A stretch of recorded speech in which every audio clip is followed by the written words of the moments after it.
এবার ইবলিসকে বের করে দেয়া হলো, চিরস্থায়ী জাহান্নামী, অভিশপ্ত করা হলো। আদম এবং হাওয়া আলাইহিস সালাম জান্নাতে রাখা হলো।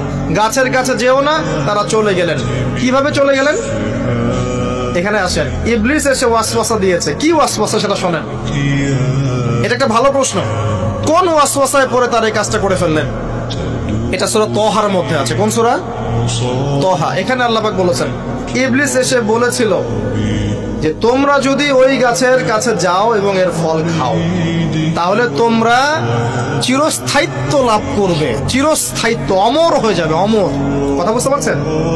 অমরত্ব। অমরত্বের টোপ দিয়ে ইবলিস এভাবে ওয়াসওয়াসা দিয়েছে আমাদের পিতাকে, আমাদের মাকে। এর ফলশ্রুতিতে আল্লাহ রাব্বুল আলামিন আমাদেরকে নামিয়ে দিয়েছেন পৃথিবীতে।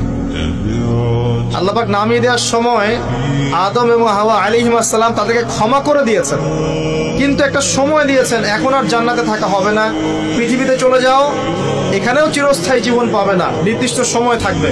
এর মধ্যে আমি তোমাদের রিজিক দিব, তোমাদেরকে আমি খাবার দিব, বাসস্থান দিব, সবকিছু দিব, স্ত্রী সন্তান যা যা লাগে মৌলিক চাহিদা সব দিব।